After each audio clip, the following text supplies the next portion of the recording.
혹시 이런 생각 해보신 적 있으십니까? 평생 함께 살아온 배우자인데 어느 날 문득 그 사람이 낯설게 느껴지는 순간이 있으셨나요? 은퇴하면 부부가 더 가까워질 것 같지만 현실은 꼭 그렇지만은 않습니다. 오히려 매일 같이 붙어 있게 되면서 지금껏 몰랐던 서로의 모습이 조금씩 드러나기 시작하지요. 오늘 이 이야기는 어느 평범한 60대 부부의 이야기입니다.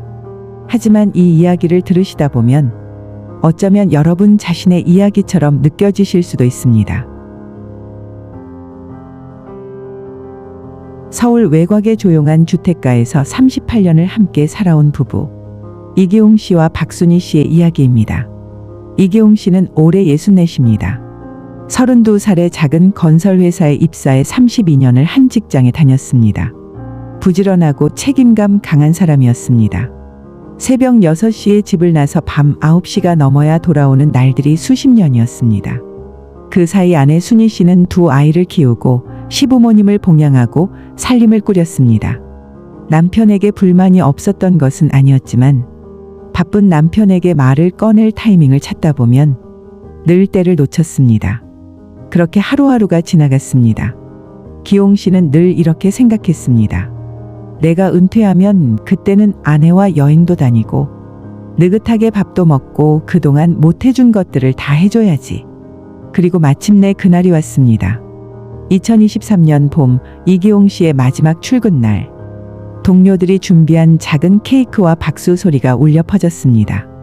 기용 씨는 웃으며 손을 흔들었지만 주차장으로 걸어 나오는 발걸음은 어쩐지 무거웠습니다. 이제 뭘 하면 되지? 그 순간 32년 동안 한 번도 해보지 않았던 질문이 머릿속을 가득 채웠습니다. 은퇴 후 첫 일주일은 좋았습니다. 늦잠을 자고 천천히 밥을 먹고 오후엔 동네 산책을 했습니다. 기용 씨는 이런 생활도 괜찮겠다고 생각했습니다. 그런데 두 번째 주가 지나면서 이상한 감각이 찾아왔습니다. 아내가 바빴습니다. 아침부터 청소를 하고 장을 보고 경로당에 다녀오고 친구들과 전화 통화를 하고 집안에서 아내는 늘 어딘가로 움직이고 있었는데 기용 씨만 거실 소파에 앉아 TV 리모컨을 쥔 채 멈춰 있었습니다. 어느 날 점심때였습니다. 기용 씨가 부엌으로 들어서며 말했습니다. 오늘 뭐 먹을 거야? 순희 씨는 잠깐 동작을 멈추더니 조용히 대답했습니다. 냉장고에 어제 반찬 남아 있어요. 그걸로 드세요.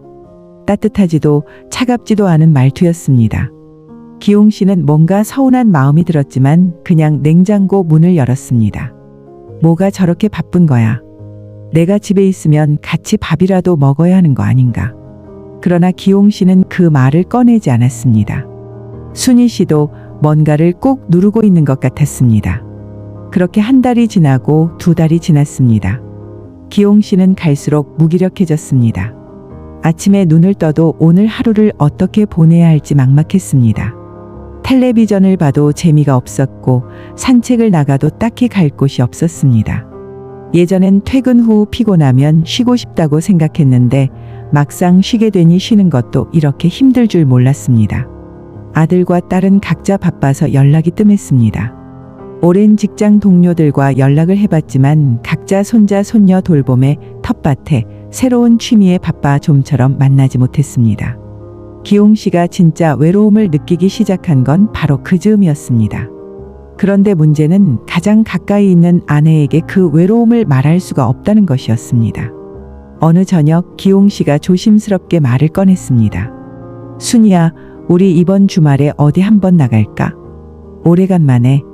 순희 씨는 설거지를 하던 손을 멈추지 않고 대답했습니다. 그냥 댁이 가고 싶으면 혼자 다녀오세요. 저 피곤해요. 기용 씨는 더 말을 잇지 못했습니다. 피곤하다. 항상 피곤하다. 기용 씨는 자신이 아내에게 짐이 된 것 같은 기분이 들었습니다. 거실로 돌아와 소파에 앉았지만 TV 소리가 귀에 들어오지 않았습니다. 내가 뭘 잘못한 걸까? 아니면 이게 그냥 우리 사이가 이렇게 된 건가? 그날 밤 두 사람은 나란히 이불을 덮고 누웠지만 등을 서로 돌리고 잠이 들었습니다. 38년을 같이 산 부부였지만 그 밤의 거리감은 이상하리만큼 멀게 느껴졌습니다. 하지만 그날 이후 상황은 예상하지 못한 방향으로 흘러가기 시작했습니다. 어느 날 오후 기용 씨는 우연히 서재에서 낡은 노트 하나를 발견했습니다. 순희 씨가 경로당에 나간 빈집, 책상 서랍 한편에 뒤집혀 있던 노트 한 권. 처음엔 무심코 집어들었습니다. 오래된 가계부려니 하고 펼쳤는데 첫 줄에 눈이 멈췄습니다. 오늘도 아무 말 못했다. 말하면 뭐가 달라지겠어. 그이는 늘 바쁘니까. 날짜는 15년 전이었습니다. 손이 떨렸습니다. 기용 씨는 노트를 덮어야 한다고 생각했지만 손가락이 저절로 다음 장을 넘겼습니다. 막내가 대학 떨어졌을 때 나 혼자 밤새 울었다. 그이한테 말하고 싶었는데 퇴근하고 바로 잠들어 버려서 그냥 혼자 울었다. 오늘 어머님한테 심한 말 들었다. 그이한테 말하면 상처받을까봐 그냥 넘겼다. 언제부터 나는 이렇게 참는 사람이 됐을까? 우리 결혼 기념일인데 그이는 아마 잊었을 거다. 괜찮다. 익숙해졌으니까. 기용 씨는 노트를 읽으면서 숨이 점점 막혀왔습니다. 수십 년치의 날들이 그 작은 노트 안에 빼곡히 적혀 있었습니다. 자신이 몰랐던 아내가 혼자 삭혀온 시간들이었습니다. 마지막 페이지에는 최근 날짜가 적혀 있었습니다. 은퇴 후 한 달이 지난 시점의 글이었습니다. 이제 그이가 매일 집에 있다. 솔직히 무섭다. 이제 와서 가까워지려 하면 나는 어떻게 해야 하지? 너무 오래 혼자였다. 이제 어떻게 해야 하는지 모르겠다. 기용 씨는 그 자리에 오래 앉아 있었습니다. 아내가 피곤하다고 했던 말의 진짜 의미가 그제야 느껴졌습니다. 그날 저녁 순희 씨가 경로당에서 돌아왔습니다. 기용 씨는 거실에 앉아 기다리고 있었습니다.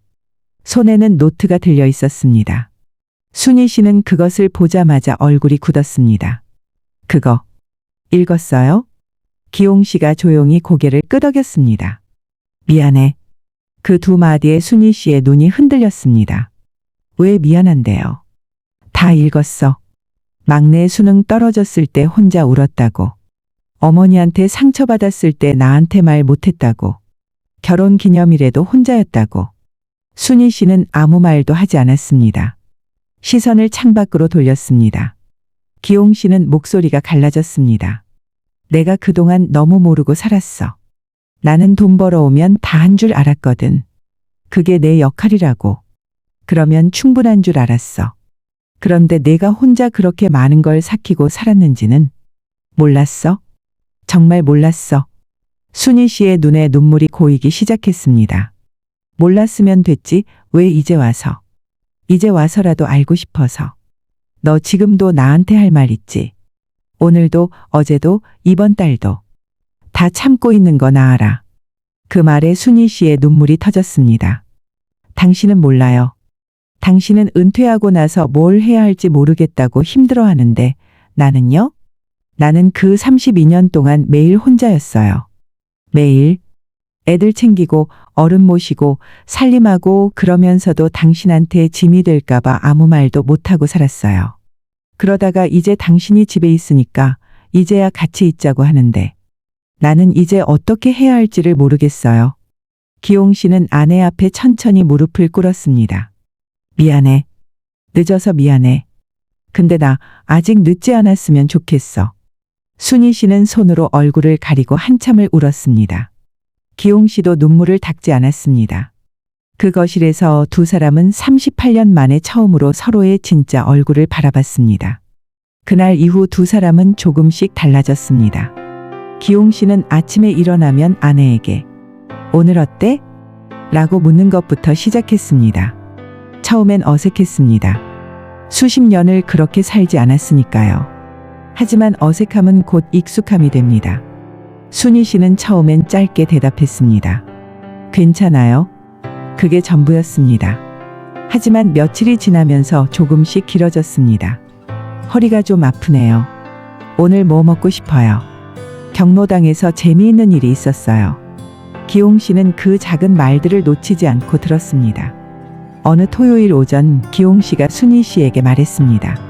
순희야, 허리 아프다고 했잖아. 오늘 근처 한의원 같이 가볼까? 나도 무릎이 좀 걸리던 참이었어. 순희 씨가 잠시 기홍 씨를 바라보다가 조용히 웃었습니다. 오래간만에 보는 웃음이었습니다. 두 사람은 나란히 골목을 걸어 나갔습니다. 손을 잡지는 않았습니다. 하지만 어깨가 닿을 만큼 가까이 걸었습니다. 그걸로 충분했습니다. 이기홍 씨는 나중에 아들에게 이런 말을 했다고 합니다. 나는 32년 동안 바깥에서 열심히 살았다고 생각했는데 알고 보니 집안에서 가장 열심히 살았던 사람은 엄마였더라.